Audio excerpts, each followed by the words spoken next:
Good evening, ladies and gentlemen. This is Strange Radios. My name is Jeremy, and I'm going to do something a little different today. I'm going to do a book review.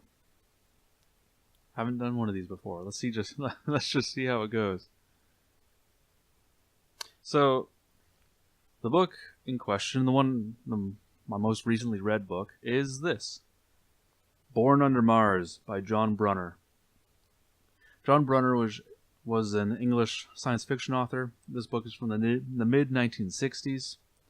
And like most science fiction literature in the 1960s, it seemed, most of it was sort of centered on Mars and the possibility of colonizing Mars. And that's what this book sort of deals with. But in a very, very interesting way, which is mainly why I'm making this video, because it's got a very interesting concept held within. Anyway, so a basic story about Born Under Mars, taking quite a few years in the future, to the point where there are already about 6 or 7 generations of humans.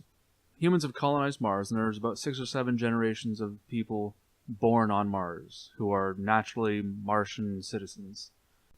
And even in this short time, there's been evolutionary changes in the people that are born on Mars, because of the different gravity and whatnot. They grow to be very tall. 7'6" to 7'8" is pretty average for a natural Martian. Very lanky, very long and lanky limbs. And also, by this time, human beings have sort of perfected interstellar travel. And so they've colonized 2 other stars in the galaxy. Or 2 other planets surrounding 2 different stars in the galaxy, as well as our own. So the old system is the Earth as we know it, and Mars and the Moon. That's sort of the old system. There's people living on each of those. But there's also people in the Alpha Centauri system, and they are referred to as centaurs. And there are people in the Ursa Major system, and they were referred to as bears. Ursa being Latin for bear. So we have bears and centaurs, all technically human beings.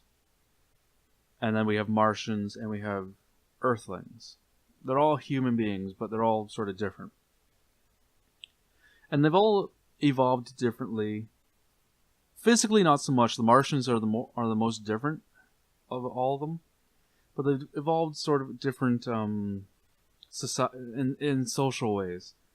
Centaurs are very much more rigid and stoic and by the book and sort of prestigious, I guess.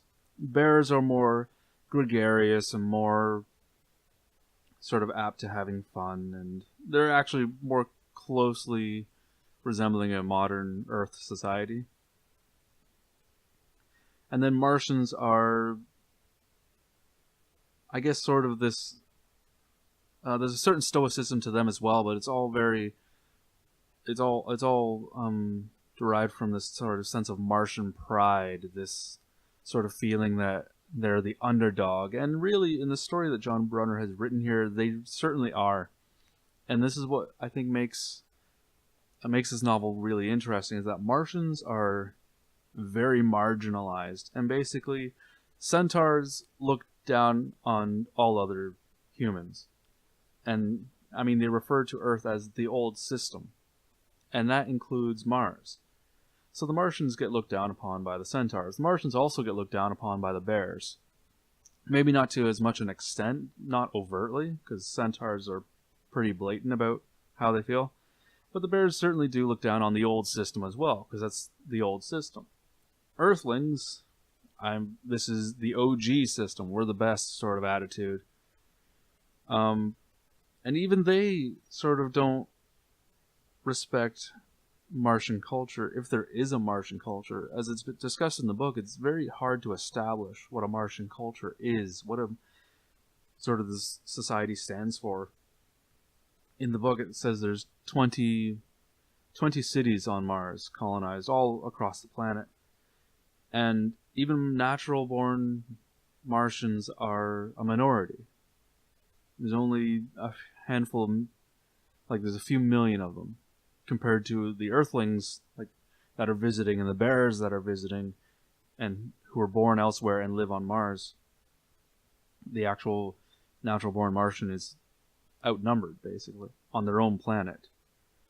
And so yeah, they get looked down upon by the centaurs, they get looked down upon by the bears, they get looked down upon by the Earthlings, and they sort of get marginalized by all of them. And the centaurs and bears don't even really consider them Martian. They don't have their own identity. They're referred to as Earthlings, and they're referred to as members of the old system. And so the main character in this book, the character from which the story is, the point of view from which the story is told, is Martian. His name is Ray. When the story starts, you don't know what he's been caught up in, but he's been caught up in something big and very kept quiet, this sort of issue that's going on. So I don't want to get too much into the actual plot of the novel, because it does, I don't want to say it takes a twist necessarily, but there's some reveals that are sort of necessary to read. But I just wanted to point out this book, that it's got a very interesting concept going for it. A very marginalized people trying to establish themselves. And that isn't even sort of the crux of the story. That's not what the focus is. The focus is on this particular event that Ray has found himself in the middle of. It's just that these other aspects sort of build into what the characters are and how they react with one another. And so when characters do things, it is sort of justified for that character because of the background of the people and how the people view one another. So yeah, I very much enjoyed the book, that aspect of it. I thought it was really cool. The actual plot, I'd say, is good, not great. It does take a real turn, and then it gets wrapped up real quick. It's a very speedy end to the novel, but it's kind of exciting when it gets into the final pages there, because you're not entirely sure how it's going to play out. But yeah, I just wanted to recommend Born Under Mars by John Brunner. Pretty interesting novel. I'd give it a shot, for what it's worth. This has been Strange Radios. Stranger, adios.